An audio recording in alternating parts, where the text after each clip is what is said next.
The UFC signs a massive 7-year, $7.7 billion deal with Paramount Plus. One of the greatest deals in the history of deals. Really all because of me, when you think about it.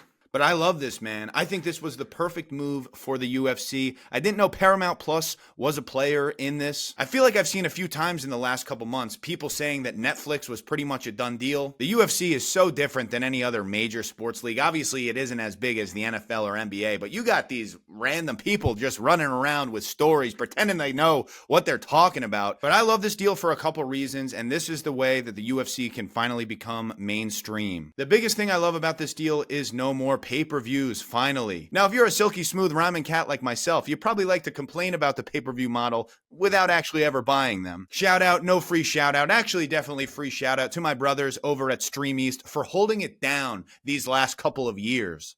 That's fucking illegal. And actually, I know your broke ass isn't going to pay the $8.99 a month for Paramount Plus, so you'll probably be on Stream East, and I'll see you there, because I'm not either. But getting rid of the pay-per-view model is great for a bunch of reasons. Even with the rise of these illegal streaming services, if you're just a casual fan, you are not coughing up $80 a month on top of whatever ESPN Plus is to watch these cards, especially with the product we've seen this last year. So how do you increase pay-per-view sales? Well, you can increase the value of the product, which doesn't seem to be happening, or you could get rid of pay-per-views altogether and just pay $9 a month for every UFC card and whatever else Paramount Plus has. Now, they've also come out and said that they're not raising their price from $9 a month.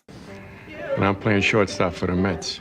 So I love this for myself as a big fan of the sport who's going to watch anyway, but I really love this for the casual fan who is much more likely to sit down and watch a card now. Another major factor of this deal is the CBS element. Now, Paramount owns CBS, so on top of every UFC fight being on Paramount Plus, a select number of them will be on CBS. Now, comment below if I'm missing something, but I believe they said there would be 13 numbered cards, which is pretty much the same thing they do right now, except again, they won't be pay-per-views. Now, I don't know if I misinterpreted something, but I believe they said not all of them will be on CBS, but they haven't given a number as to how many will be. Again, this is unbelievable for the UFC, getting on major network television. They've had a couple pay-per-views be on ABC in the last couple years, but here is my big question. Are they going to keep a similar model when it comes to the structure of these numbered cards? Because there's nothing holding them to the current way that they do things. What I mean by that is, let's say 4 to 6 cards a year are going to be on CBS. Will they just completely stack out those cards, like 3 title fights, a bunch of big names, and then the rest of the numbered cards that are just on Paramount Plus, like those will kind of vary in how good they are? I mean, that's pretty much what they do already, right? Not all pay-per-views are created equal. So why not just steer into it? You got sickos like me that are going to watch anyway. This whole past year, they haven't really cared at all about stacking cards. If you're already going to have a couple mid pay-per-views a year like they've been having, you might as well just stack out a couple cards,